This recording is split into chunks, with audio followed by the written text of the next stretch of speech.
Welcome back to Boilers and Beyond. It is officially the month of November. We are back here today following Purdue's 28-23 win at Nebraska.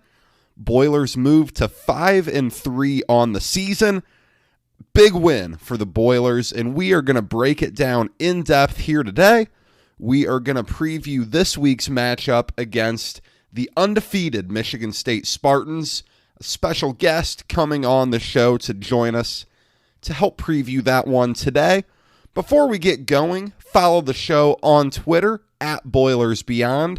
Subscribe to the show wherever your preferred podcast platform may be. We are on all of them. Basketball season's coming up. We will be releasing the Boilers and Beyond annual basketball season preview episode on Thursday morning. Tell a friend. Let's grow this thing. It's going to be an awesome season for Purdue basketball, preseason number 7. All the hype in the world behind them. So tell some friends. Let's grow this thing. And go ahead. Start sending me questions for the Q&A portion of that episode too. But for now, we still have a lot of football to talk about. Purdue 28, Nebraska 23. The Boilers come in as 7.5-point underdogs, and they win outright as a road dog for the second time in 3 weeks. Purdue did trail at half. The Huskers led 17-14, but a great second half propels Purdue to victory. And, in reality, Purdue dominated the second half so much that this final score was almost even a little misleading. Purdue really should have won this game by more than they did. I can't imagine what a post-game breakdown would sound like from a Nebraska perspective. They have to be so done with Scott Frost. I don't know if they are or not. And, you hear Purdue fans complain about Braum. It could be worse. You could be Nebraska. Scott Frost is in his 4th year. They still haven't made a bowl. They're probably going to finish 3-9, maybe 4-8 if they can beat Iowa.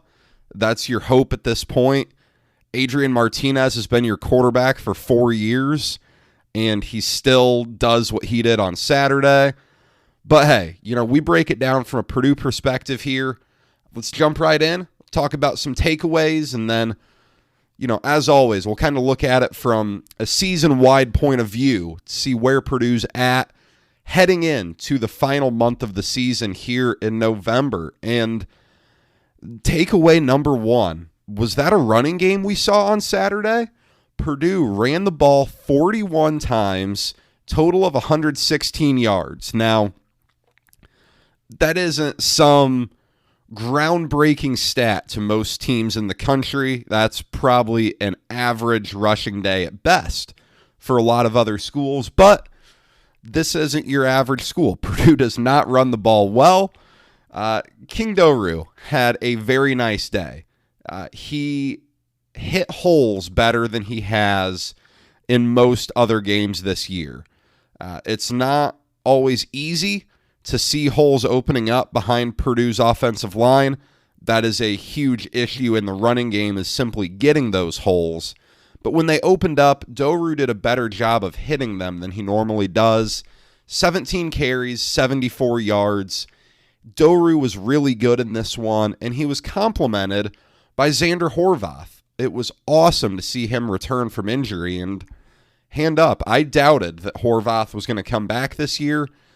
That is some serious toughness to come back in less than 2 months from a broken bone in his leg. Hats off to him. That is a very quick recovery. That's impressive stuff. He only had 11 carries for 24 yards. It's not like he blew up the stat sheet, but, he got a touchdown in there. He was able to give some spark to that backfield. He runs so hard. You could see that every time he touched the ball, just how hard he runs. And having him in there as your second ball carrier and maybe transitioning back into the lead running back role is really nice. We didn't see Dylan Downing. His action has been pretty minimal ever since the UConn game, Notre Dame game, really. Not a ton of action for him lately. But we did see Jackson Anthrop slide into the backfield a bit. He carried the ball 5 times for 25 yards. Loved seeing that, and we will talk about Anthrop a little bit more later, but talk about a jack of all trades. Man, great game for Jackson Anthrop. Something noteworthy, I did see where Jaquez Cross has left the team. He's tending to personal matters, so you can assume we won't see Cross again this season. And in terms of future plans, who knows there. But this is what you're looking at here. You're looking at Doru, Horvath, Downing, and potentially Jackson Anthrop at running back as well. In part of the running game, we saw less of the 3-quarterback system, and maybe that was by design. Maybe that was because the traditional run game was working so well.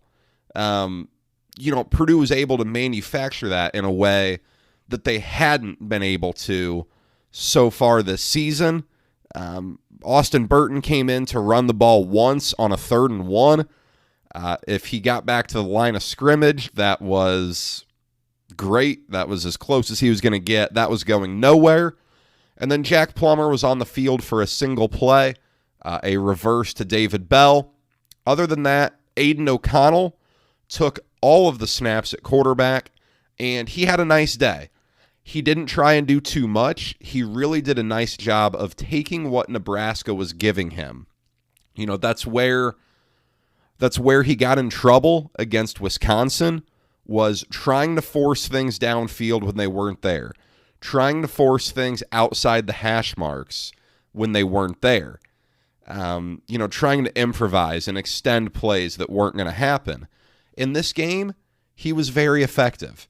34 for 45 passing, 233 yards and 2 touchdowns. His longest completion was just 21 yards. He took a few deep shots. Most of them were way over the top, and he missed long on all of them. That's fine. If you're going to miss on a deep shot, you better miss long. So, no issues there. Both of his touchdown passes were very nice balls. The first one inside the red zone from the 2-yard line, maybe right across the middle to Milton Wright, that was a laser. And then Jackson Anthrop ran an excellent route on a play inside the 10-yard line, I believe. He was out of the backfield. Very nice route to the front pylon. O'Connell put it where it needed to be. That was an awesome play, and that was what put Purdue up 28-17 and made you feel pretty good about the way that game was going to end up.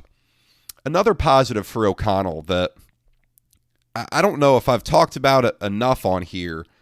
One of the knocks that I have of O'Connell in Purdue's imperfect quarterback competition is that sometimes there are unnecessary sacks that are taken. In this game, he only took 2 sacks. He's not the most mobile. So not all of the sack issues are necessarily on what he did wrong in a play. Sometimes that's just what happens when he's not as mobile. But he was able to limit this. There was one on that drive when the offense got backed up. That one kind of hurt, but overall, really solid day for number 16. You need to start stacking those as well. You want to see him continue playing at that level, taking care of the ball, taking care of what the defense gives you as you move on to next week. His receivers, all very good. David Bell, right back on track. 9 receptions for 74 yards. The Nebraska defense wasn't going to let anyone beat him real deep. Now, the broadcast of this game really frustrated me. The announcers arguing the whole game was bizarre, and they just wouldn't stop with this narrative of Cam Traylor-Britt saying that, he wants to cover David Bell. Well, of course. He's a number 1 corner. Why wouldn't you? I mean, these are competitive guys. Of course he wants to cover the best receiver on the other team and maybe the best receiver in the conference. I mean, Britt was good in this game. I mean, he was fine. You're not going to eliminate Bell completely, but he did a nice job. He had a couple of nice plays on seam routes, breaking up balls. So be it. Milton Wright was good, though. He had a nice, productive day. Jackson Anthrop, as I said, excellent in this game. Really good job of knowing where the chains are and how to move the chains. Very good job of just being where he needed to be and making plays at big times. And that's what he does. That's what he's always done. Anthrop is very valuable to this team. 6 years with the program, and it's going to feel weird not having an Anthrop wearing gold and black next year after a long, long time with Drew, Danny, and now Jackson, but very good game for him. You're always happy to see it, and you hope to see him finish out his final month of college football strong. Other side of the ball, the defense made some great adjustments in this game. First half wasn't great on the defense. Now, Nebraska's style of offense is difficult to stop when you aren't used to seeing it, and you don't see it much in the Big Ten. If you're in the Big 12, if you're in the Pac-12, even in the SEC a little bit, you see some more of this. You don't see a lot of this in the Big Ten, especially Big Ten West. Nebraska did a really good job of exposing Purdue's lack of speed, especially at the linebacker position in that first half. You saw a lot of plays where they could get to the outside edge and beat Purdue's linebackers there and then get to that third level of the defense and have quite a bit of room to run. Second half, Purdue did a much better job there, and they told Adrian Martinez, come beat us. 4 interceptions later, Purdue won that battle. And that's just the Adrian Martinez experience. Really, though, 4.5 yards per carry is all Nebraska ended up with on the day. That's pretty good. I think if you were to tell Brad Lambert that you'd go into Nebraska and hold him to 4.5 yards a carry, he'd probably be pretty happy there. They weren't able to break off much big in the second half. You had a few big runs in the first half. But you made Martinez throw. He took a lot of shots downfield, which is why his stat line, I think he was less than 50% passing, a little misleading because he did take a number of shots downfield. There was one that, he missed by a yard at most that would have been a touchdown. But, Purdue, you take what you can get. Martinez was not efficient. He didn't make enough big plays. Some of his interceptions were absolutely horrible. Not good at all. But some names on Purdue's defense that really stood out in this game. Jalen Graham, obviously the Big Ten Defensive Player of the Week, had a couple of interceptions. I believe he had 6 tackles. I know I tweeted this either today or yesterday. The defensive staff is using him correctly. They've finally cast him in the right role. He came in as a safety. Moving him to linebacker, outside linebacker, was probably a good call. Diaco was almost trying to move him to defensive end last year. It was ridiculous. Getting him out in coverage is awesome because he can use his athleticism to make plays.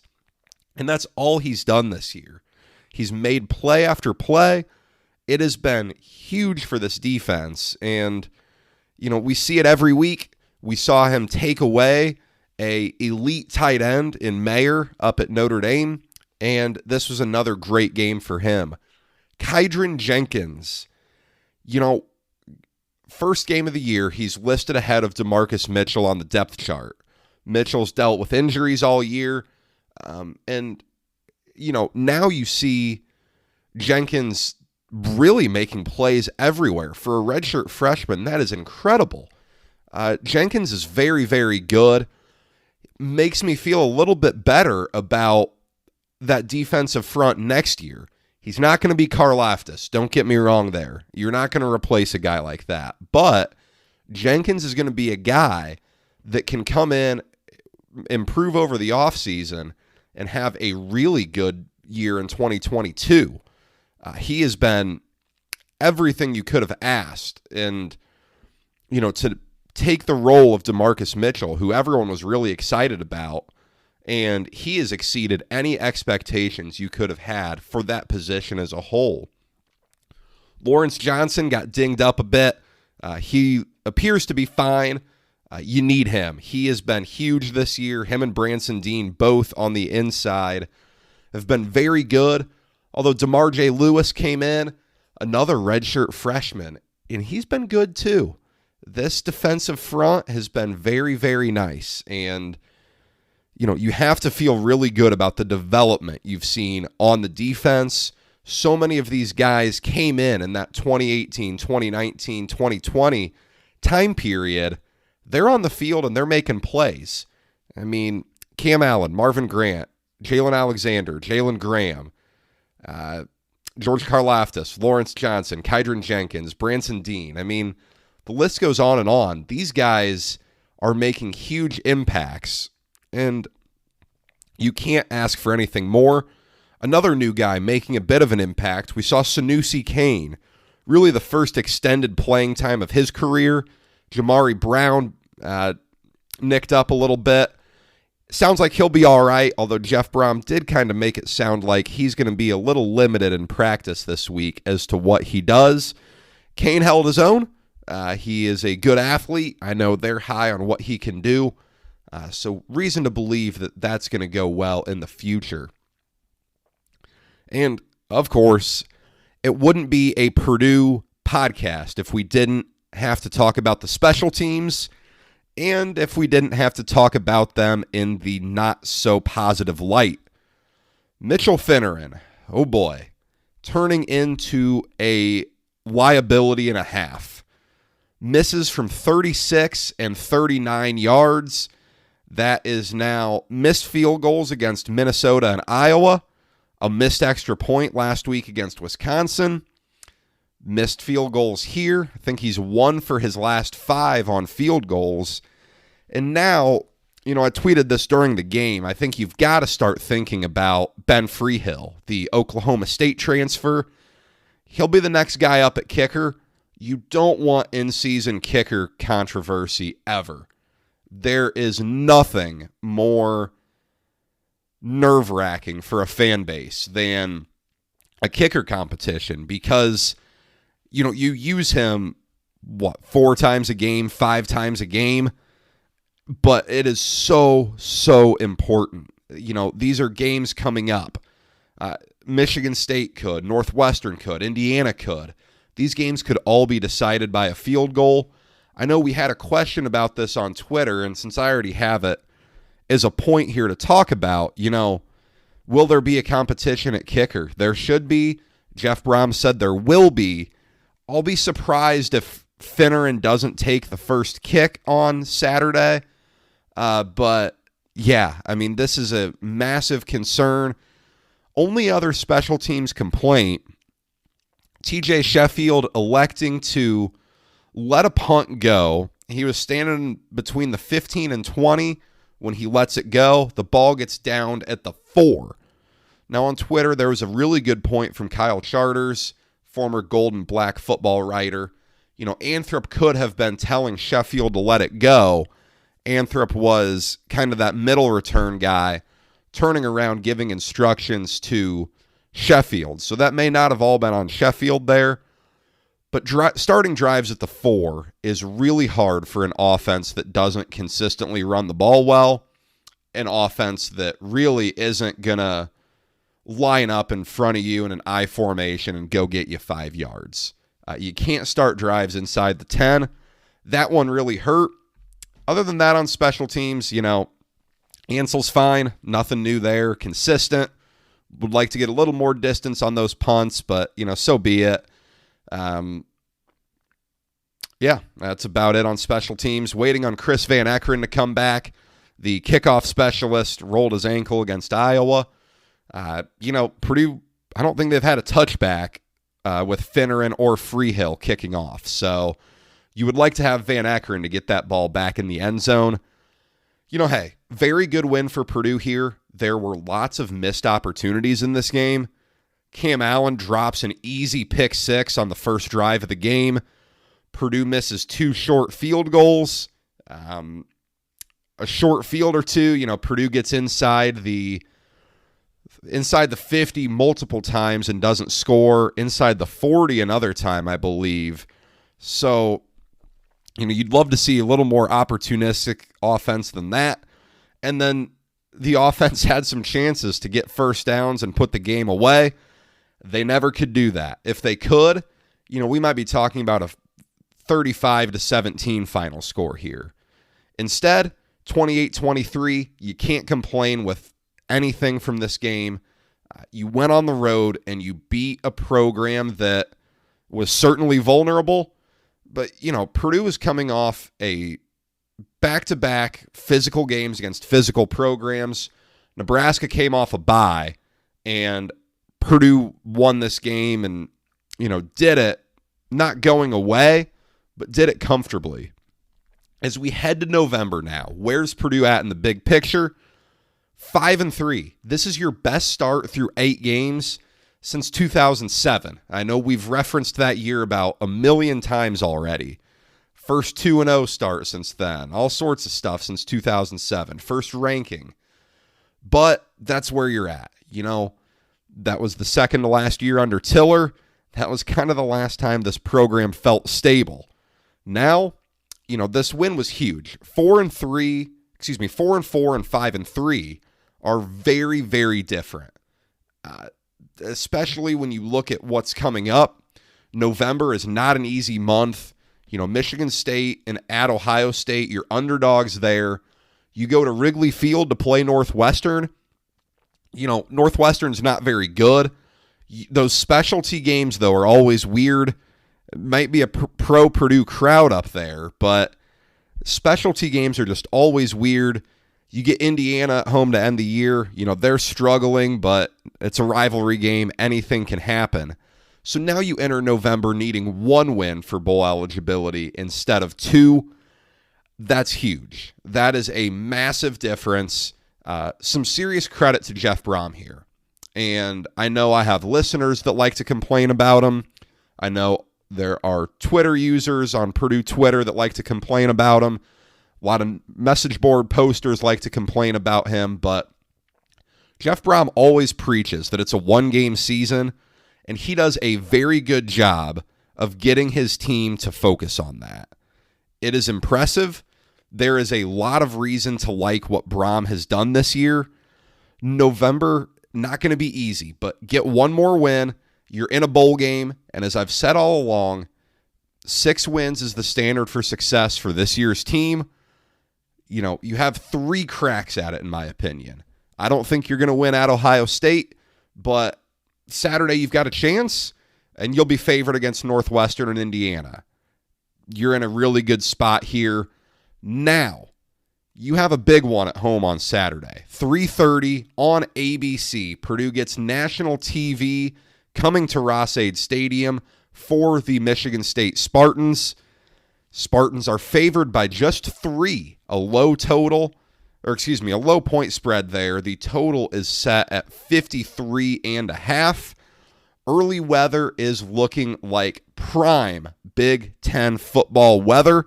Going to be a great day for tailgating for those of us who brave it. High of 50 degrees. Friday night, you're going to have lows in the 20s.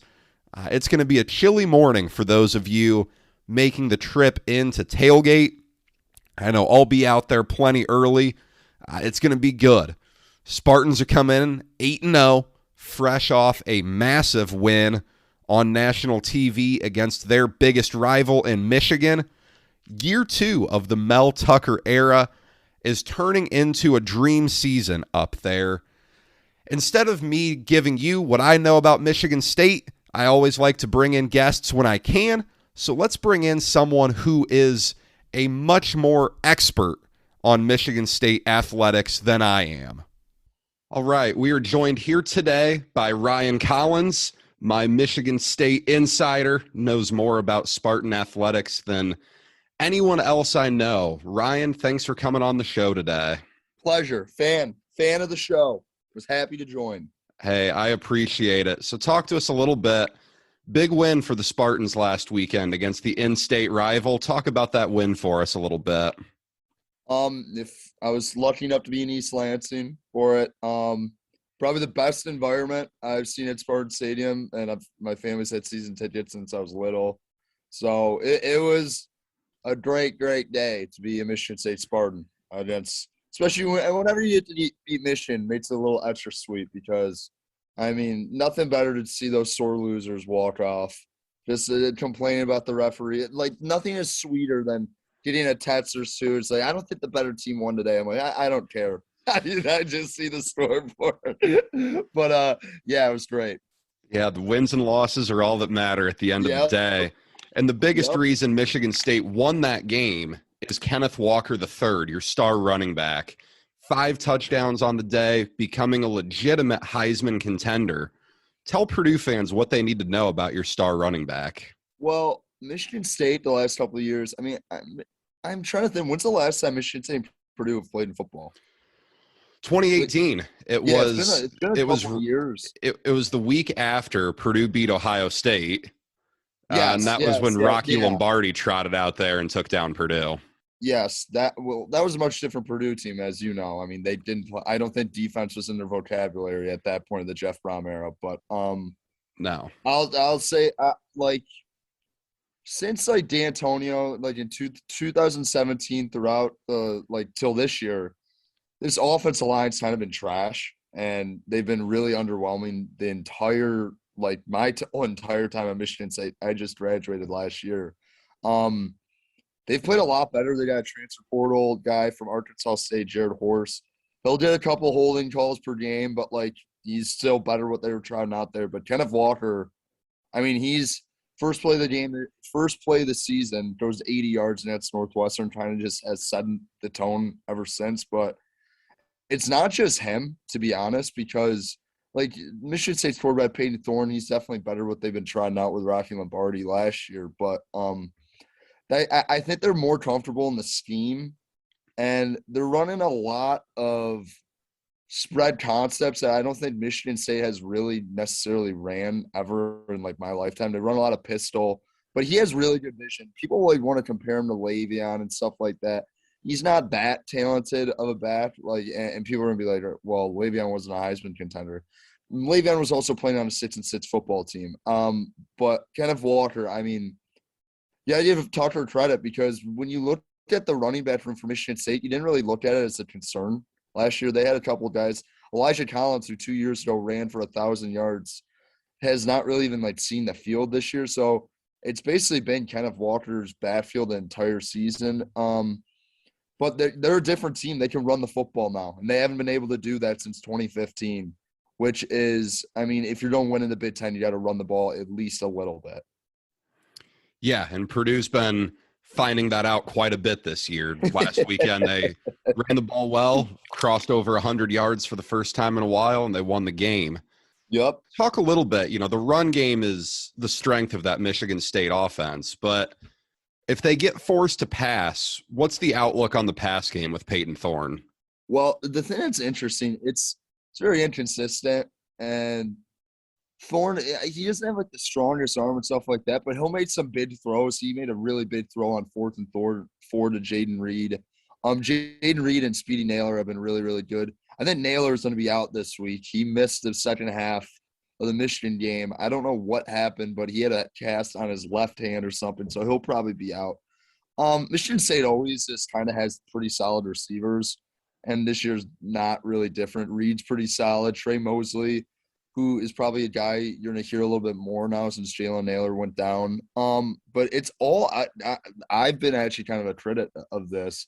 It's a lot of outside stuff, a lot of not inside the hashes and more outside of the hashes, more trying to be more vertical. But it's not really that consistent. It really isn't. And Michigan, like the whole blueprint for Michigan and every team. Indiana did it to Michigan State a couple of weeks ago, where they stopped Michigan State and Kenneth Walker, and their offense just went stale. So that blueprint's been put out there by Nebraska and Indiana so far this year. So if Purdue, Purdue's defense is good too. So that they get after the passer. So if Michigan State's not able to run the football, they're always gonna be in trouble.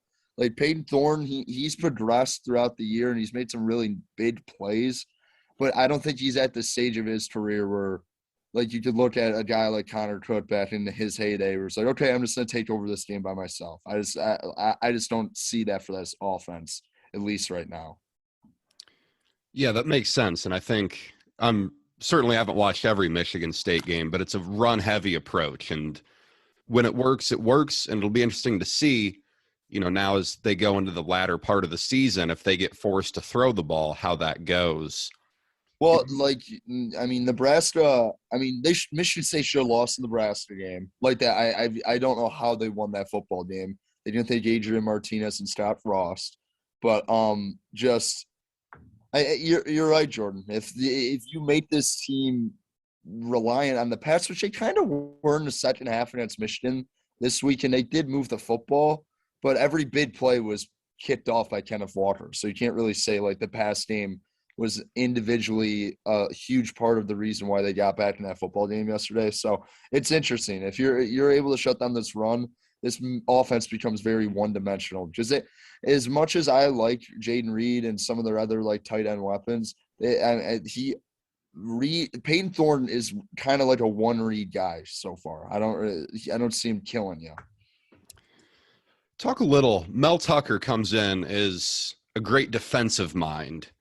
And the defense oftentimes, when a coach takes over, takes a little bit of time to overhaul a defense. How's that side of the ball looked for Michigan State this year? Honestly, this Michigan State defense has been really – they got shredded by Michigan and Cade McNamara, who not necessarily – I don't know how much you followed Michigan this year. The whole time it's like, oh, McNamara can't beat you down deep. Guess what? He beat Michigan State down deep a lot in East Lansing last Saturday.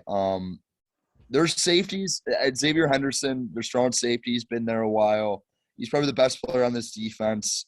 A lot of experienced pass rushers on the edge. You got Panashuk, you got Beasley, who just came back from injury. He was out for about a month. But Panashuk actually got banged up, so I'll be interested to see what they look on the defensive line. The defensive line's not bad. Interior, solid, pretty solid.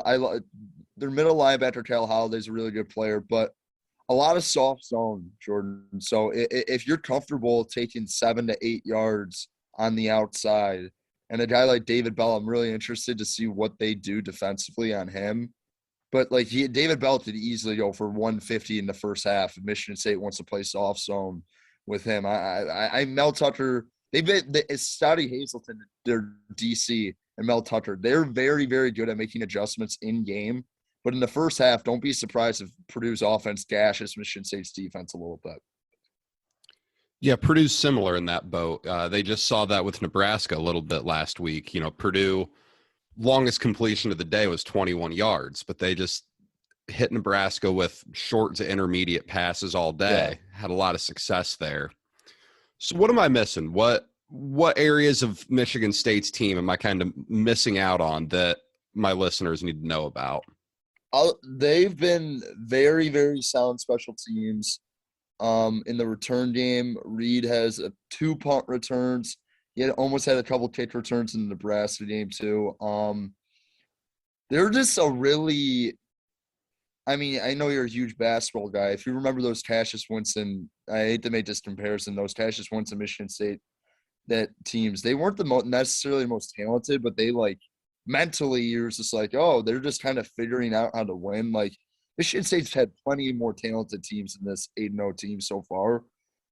There's something about them where they're just kind of figuring out ways to win. So, they've been living on the seat of their pants for a while. So, it's going to be interesting how long this ride goes on, because as much as I want to dream about going to Indianapolis, you got to stare down the barrel of Ohio State in a couple of weeks. And Purdue's no slouch this week. I don't think Michigan State's good enough to roll out of bed and beat anyone. I think the line is only 3 too in West Lafayette, which was I wasn't surprised. People were surprised to see that. Not really. I mean, Purdue's not bad, and I think it's a weird matchup for State. Um, I think the one thing you could look at is I think the defense is a little bit better than they've gotten credit for the entire year. Red zone defense, Jordan. If Purdue is able to score in the red zone, I think they're gonna have a good opportunity because 20-20, they kind of play that New England Patriots style of defense where it's like, hey, we don't want to get killed deep, but once we get in the red zone, we're going to stout up. And they did that again against Michigan when that game could have got out of hand, and it kind of kept them in the game. So I would say red zone defense is Michigan State's sneaky strength. All right. I know you're coming down to West Lafayette. It's going to be excited. Prime, I'm very excited. Prime Big Ten, cloudy, high 40s, low 50s, prime Big Ten football weather. What's your prediction? How do you see this one unfolding? I don't know how Michigan State, like, people are like, oh, it's a letdown spot. Everyone's saying that. Yeah, it's going to be a letdown spot. That's like an emotional victory against Michigan. And I think Purdue, Jordan, before I make my prediction, what is going on at the quarterback position at Purdue? Because I like follow from like a distance. I just like I'll be watching like games like casually throughout the day. I'm like, okay, O'Connell's in. Why is Plummer back in the game? Like, what's going on? Yeah, Purdue kind of laid that to rest last weekend. Austin Burton and Jack Plummer each played one snap, and O'Connell played the rest. O'Connell's their passer, and at times they've had to go with the other two quarterbacks in there to try to manufacture some type of run game because the traditional run game has been such a challenge for Purdue for the better part of 3 years now. We didn't see it much in the Nebraska win.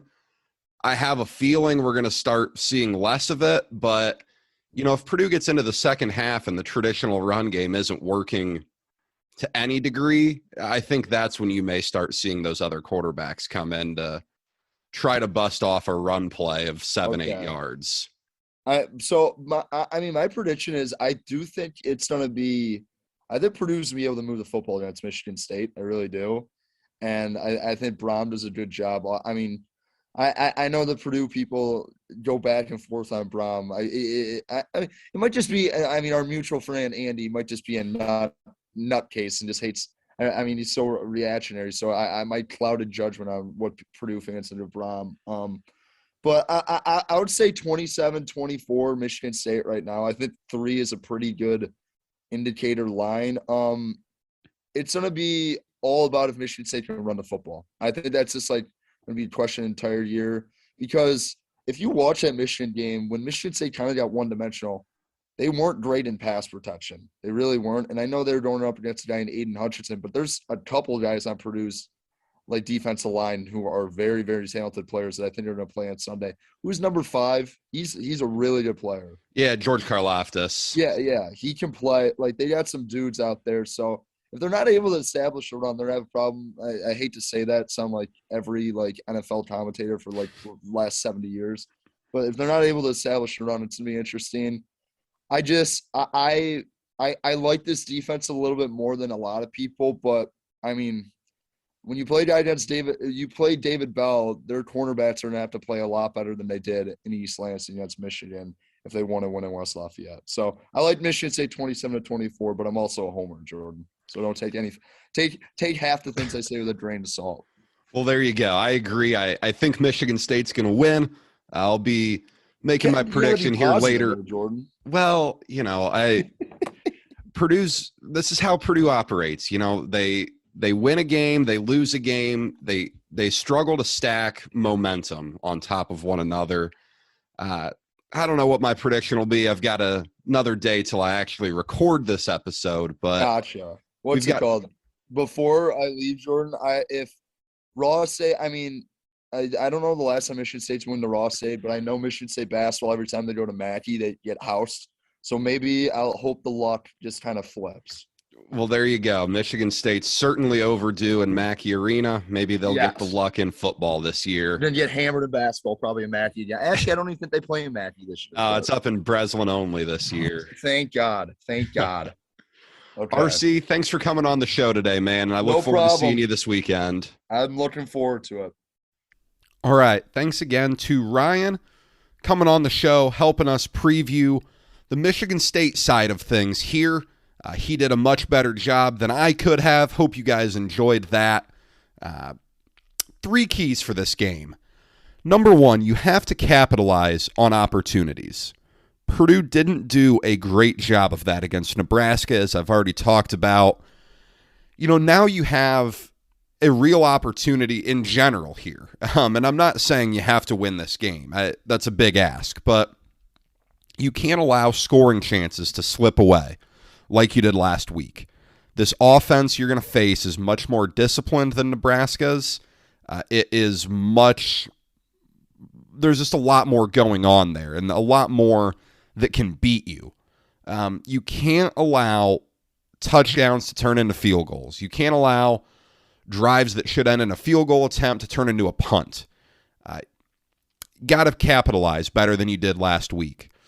Number 2, you've got to make Michigan State drive. Last week, 4 of Michigan State's 5 touchdowns were 75 plus yards, You have to make them do that again. Is that sustainable? I don't know. Maybe it is. Maybe they're going to drive downfield all day, get the ball from the 20, 25-yard line, and go the length of the field. All I know is that short fields against Kenneth Walker III are not going to work.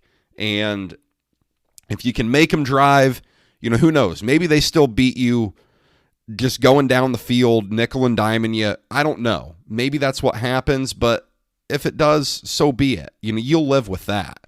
But if you're not giving them what they're hoping for, and short fields and chances just to run it down your throat, well, you're in a better spot than you would be if you're giving them short fields. And number 3, stay aggressive.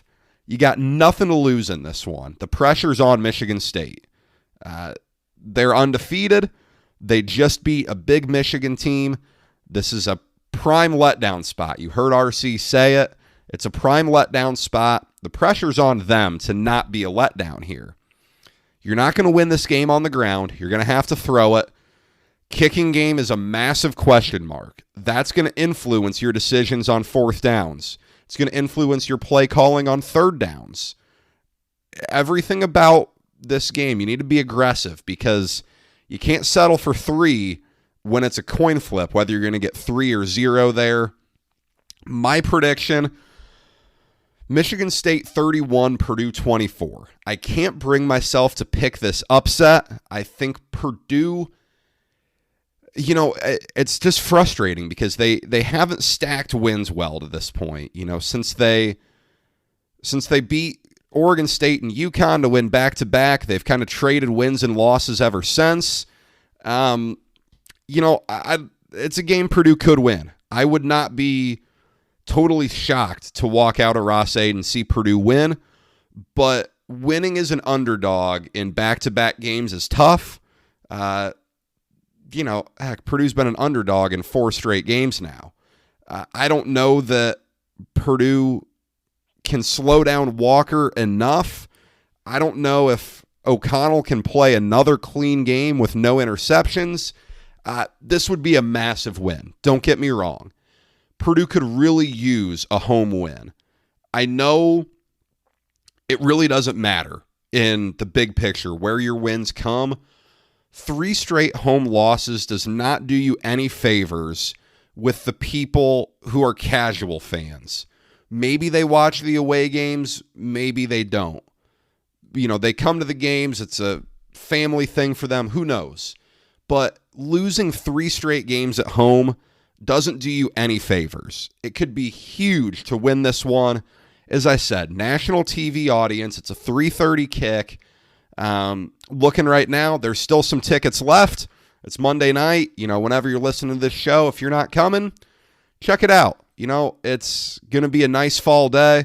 It might be a little chilly, but that's what coats and sock caps are made for. Purdue could use this one badly to go bowl eligible this early in the season against a top 5 team. that would set off a big ol' field storming and a big night in West Lafayette. I don't see it happening, but you never know. All right, moving into questions. Thank you to all of you who send in questions. I love this part of the show. I love answering the questions that you guys have.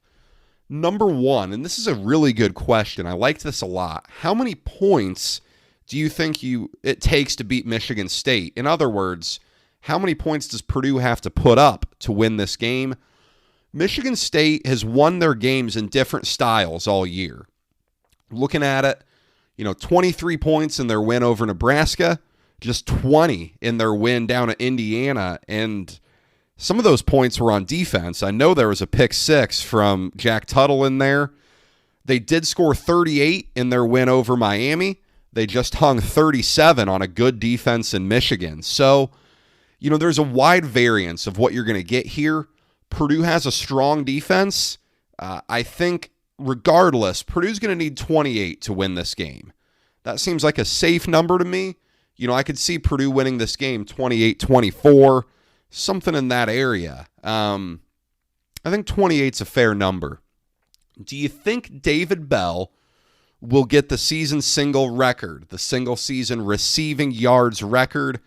He needs 522 more yards to do this. Got 4 regular season games and a potential bowl game left. I think my prediction is going to fall short. I think that game he missed against Illinois might be what does me in on that. That was a bold prediction from me. I don't hate it. I mean, it still could happen. David Bell could go for 200 yards, anytime. RC even said, Michigan State could give up some big plays to him. But I think it's going to fall short, and we don't need to talk about the rest of my predictions. Those are not aging well. At the end of the season, we'll go back. You guys can laugh at me, but for now, they're not looking great. What do you think the percent chances are that Purdue wins one of their next 2 games? Well, I think the gambling math would tell you it's probably, 45 to 55%, somewhere in there, just based off point spreads and what that implied probability looks like. I don't think Purdue can beat Ohio State. I don't think Purdue can score enough to keep up with them. That offense is just lethal. So, I guess, what does that make the chance of one of the next 2? I don't know. Purdue's got 35, 40% chance to win this weekend, maybe. That sounds right to me. I wouldn't be stunned, but I'm not picking it. So I'll say 35 to 40% to win one of the next 2.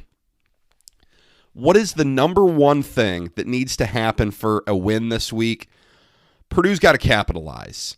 Even in the games when they scored their 13 points, except Wisconsin, Purdue moved the ball into the other team's territory a good amount. They crossed the 50. Purdue has to finish drives, though. They have to get across the 50 and get it into the red zone. When you get it into the red zone, you need to find the end zone. You can kick a field goal every once in a while, but on Saturday, you can't settle for 2, 3, 4 different field goal attempts. That's not going to work. You've got to score touchdowns. You've got to capitalize on the scoring opportunities you get. Sure, I could say limit Kenneth Walker. That's way too obvious. The guy's a Heisman contender. So if Purdue can capitalize on its scoring opportunities, I don't want to say they're going to win because you have to get enough opportunities to begin with, but Purdue's got a great chance if they can capitalize. And then a funny final question that I think a lot of fans have probably forgotten about. Does Malik Carr still play football? The former 4-star recruit at Purdue. Yeah, he's at Michigan State. He's on the roster. He has 2 receptions for 10 yards on the season. He is, ironically enough, listed as a tight end on the roster. He was pretty adamant that he wanted to be a wide receiver when he was at Purdue. And part of the thought of reason that he wanted to transfer was so he could play basketball. It was obvious that was not going to happen at Purdue, probably from the get-go. He was a MAC recruit in basketball. Izzo was asked about this a couple weeks ago. He kind of punted, just said the football team's having a great year. Malik needs to focus on football. I'm going to take that as Malik Carr is not going to play basketball there. He's probably just going to play football, but I guess you never know. But yes, Malik Carr plays on the team. We'll see if he gets any action in Ross-Ade on Saturday. That's all we've got for today, folks. Remember, Thursday, our Boilers and Beyond annual basketball preview episode. While I was recording, got confirmation for our guest for that episode. Should be a lot of fun. Looking forward to that. Reminder, follow the show on Twitter, @BoilersBeyond. Subscribe wherever you get your podcasts. Tell some friends, have them start sending me questions. Really want to have as big an audience as we can for basketball season. Think we're going to have a lot of fun here. Until later this week, stay safe, and I will talk to you soon.